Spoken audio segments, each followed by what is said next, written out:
سلام سلام كورات بيتساب كميل لهم دحنا دهم عن الزابر مسكن دحنية كم تاني دحن زله هو ببزلهم وسلامكم بزح ترف يللي بيتساب زيحنكم لايك سبسكرايب ناقوركم بيتساب كونوا نبرت بيتساب كم تلمد لايك شير ناقوركم أبرتاتوني سلة تقبروا لي مبرتع كابل بيزا مسكن الزابر يخبر اللي نالهم ما عنتي حزر زوالة فيديو حزر لكم ما تسأله هو بزعوا منارة يكخوني فيديو منايا عساد ما زمريا انقع دس بالك مالتيو ያው ደስታና ዩ ዝኹሉ ስደት መከራ ሓሊፍኪ እንኳን ናብ ዘውቅሕ ካሳድዋ ግን ኣነ ብጣዕሚ ዝገርመኒ ናትና ነገር ሽምግልና ወይ ደሞ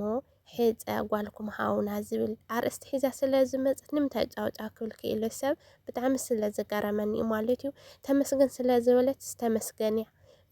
ዋ ታማዲዩ ገለታት በቃ ጸርፉ ማለት እዩ እንኳን ደስ ወላ ክልከን ጽቡቅ ጽሕፍክን ተሓለፍክን ታይ ጸገማለ ወይ ካዓስቕ ታልክን ማለት እዩ ሙናስታይ ኩሉ ግዜ ስታይ ገራትክን ብሓቂ ማት ኣነ ክሰርሕ ማይደለ ሆይነ ግን ኩሉ ግዜ ሲክ ትሰርሕ ከላ ኩሉ ግዜ ጻርፋ ኣለኩ ማንቱ ኩሉ ግዜ ማለት ምንም ጎደለ ዘይብላ ኮያ ኩሉ ግዜ ክዳና ስነ ስርዓት ዘሎ ተኻዲናት መጽቀል ዕልዕት ወልጓልም ኣይኮነትን እድብቲ ማለት እዩ ተዛረቦ ዘረባም እድብቲ ማለት እዩ ሙና ያዕሳዲ ግን በቃ ኩሉ ግዜ ትጸርፍ ኣሕዋተይ ማዕሪ ተኺልክን ካማ ስርሓ ትዚ ኮይኑ ግደፋት ስራሕ ማለት ኣሕዋተይ ማዕሪ ንሳ ወይ ንሰብ ተጽርፋ ይኮንት ወይ ባህላ ተጽርፋ ይኮንትን እድብቲ ጓል ሂዋን ያ ማለት እዩ ስለዚ እንታይ ገራትክን ተሳቀ ኣሕዋተይ ማዕሪ ተመስገን ስለ ዝበለሲ ተገራትክን ኣብቲ ጽሑፍ ብትክክል ተሳሒታ እንድያ ሽምግልና ዝበሃል ትክክል ኣይኮነን ሕፀ ወይ ደሞ ጓልኩም ሃውና ዝብሉ መጽዮም ኢልካ እንትን ዝበሃል ነይሩ ብዝኾነ ክትስሓት ትኽእል እያ ሰብ ስለ ዝኾነት ማለት ሙሉእ ሰብ የለን እዩ ኩላትና ንስሓት ኢና ግን ሓደ ሰብ ክስሓት ከሎ ብጸርፊ ወይ ከዓ ናይ ብምድሃል ዘይኮነሲ እዚ ኣስተኻኽል እያ ዝሓፍተይ እዚ ቀጽሉሉ ትጽቡቕ ዝኾነ ቀጽሉሉ ትጌጋ ዘሎ ደሞ እዚ ኣስተኻኽል እያ ዝሓፍተይ ናብና ክንእርማይ ዝግባና ማለት እዩ ተዚ ኮይኑ ጸርፊ ተገራትክን ግደፍ ኣባት ስራሕ ብሓቂ እያ ንተን ቅልዕልዕ ዝብላሲ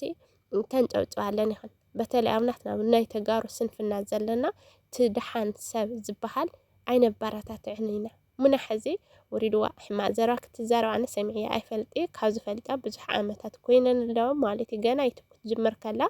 ምሳ ዝፈልጣ ኣነ እያ እና ኩሉ ግዜ ትሰርሖ ስራሕ ያው እንዳይ ጽቡቅ ኢለ ዝሓስብ ኣነ ማለት እዩ እና ዝኹሉ ዓመት ኣብ ስደት ዝኹሉ ባሕሪ ሸጌራ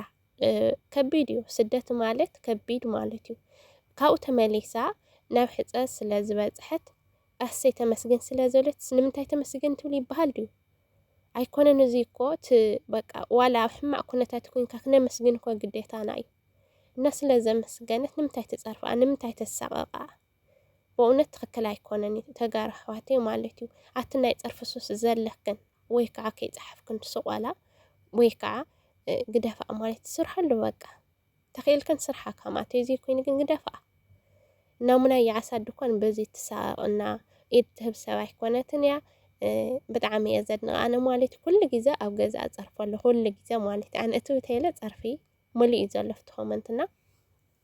እንታይ ገራትና ግን ትክክል ኣይኮነን ኣሕዋተይ ማዕሪ ደስታ ክብዝሕ ፍስስ ይበለና ሙና ያዓሳድ ኩሉ ግዜ ከዓ ምስጋና ክይብዝሕልና ናመስገንኪ እምብርኪ ሓጎስ ኣብ ልዕሊ ሓጎስ ይደረበልክ ማለት ሙና ያዓሳድ ብጣዕሚ ኢና ንፈትወኪ ብጣዕሚ ኢና ነኽብረኪ ኩሉ ግዜ እግዚአብሔርና መስገን ክትነብር ከዓ ትምኒተይ እዩ ማለት እዩ እና ኳዕ ደስ በለኪ ናበልኩ ሓፍተይ ማዕሪ ሓዳርኩም እግዚአብሔር ኣምላኽ ይባርኽልኩም ሙሉእ ሓጎስ ይግበረልኩም ማለት እዩ ስለዝተሓጎሰት ንምንታይና ሰባት ኮይና ስቡዕነት ሓቀየ ናይ ሰብ ደስታና ናይ ሰብ ሓጎስ ዘይንደሊ ሰይጣውንትና ንሕና ሰባት ኢና ሕዚ ሓቀየ ሰብ ክሓዝን ክፈክ ጥራሕ ይደስ ብለኩም ማለት ድዩ ተግራትኩም ኩሉ ግዜ ስለትስሕቅ ኩሉ ግዜ ስለተመስግን ተሳቅዋ ትጸርፍዋ በተለይ ተነጓላት ማለት ሓቀየ በተለይ ዓዲ መዳም ንለኽንሰ ካሜላ ከም ዝሓለፈቶ ስለ ዘለኹን እንስኻትን ትፈልጠ ይኽን ስደት ክንደይ ከቢድ ምዃኑ ኣንሕና ኢና ንፈልጦ ካብ ማንም ብላዕሊ ኣብ ትሕቲ ሰብ ምንባር ክንደይ ከቢድ ምዃኑ እሱ ንባዕሉ ተመስገን የብል ማሬት ዓድኻ ምርጋጽ ማለት ጸጋ እዩ ሙሉእ ጥዕናካ ሒዝካ ማለት እዩ ኣይኮነን ዶ ናብ ክብሪ ናብ መርዓ ናብ ገለበጽ ሓሲ ማለት እዩ እና ተመስገን ስለ ዝበለት ንምንታይ ትጸርፍ ኣክብራት ኣሕዋተይ ግደፋ ትስርሐሉ ምስጋና ብዝሕ ትረፍ ይበለና ሓሳድዋ ሓዳርኩም ዛፍር ኣምላኽ ብረኽረኽ የብለልኪ ጓልካ ኣብጦ የዕብልክ ሙናይ ዓሳዲ ቀጽሉሉ ቀጽል ማለት ናይ ሰብ ነገር ኩሉ ወዩ እዩ ናይ ሰብ ኣይትጋደሱ ማለት እዩ ንሕልና ክጥራሕ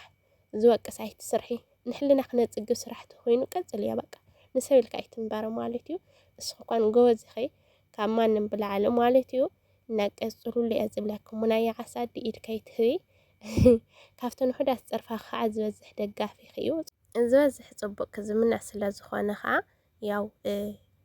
ቀጽል እዮም ማለት እዩ ኣጆኸይ ቀጽልና ዛብር ኣምላኽ ከዓ ይሓግዝኩ ማለት ሓፍቴናት ኩሉ ግዜ ናተሓጉስኩ ናተደሰት ክትነብር ኢና ንደሊ ናይ ማንም ሓዘን ወይ ከዓ ታይስማይ እንደለን ኢና ንሕና ኩሉ ግዜ ሰብ ሕጉስ ኮይኑ ክንነብር ኢና እንደሊ ዛብር ኣምላኽ ከዓ ሓዳርኪ ይባርኸልኩም ማለት እዩ እና ክብራት ቤተሰበይ ናይ ሎማዓንቲ ቪድዮ እዚ ይመስል ማለት እዩ ብጣዕሚ ስለ ዝገርመኒ ሎሚ ጥራሕ ኣይኮነን ኩሉ ግዜ ገለ ቪድዮ ክትሰርሕ ከላ ኩሉ ግዜ ፍቲ ኮመንት ፀርፊ እየ ዝርእና ንዕየ በቃ ተገሪመ ማለት ዋላ ፌስቡክ ገለ ፀርፊ ዋታይ ጌራቶም ዝኣወልዓ ግን ዝብል ሓሳብ መፂለይ ማለት እዩ እና በብዘለኹም ሰናይ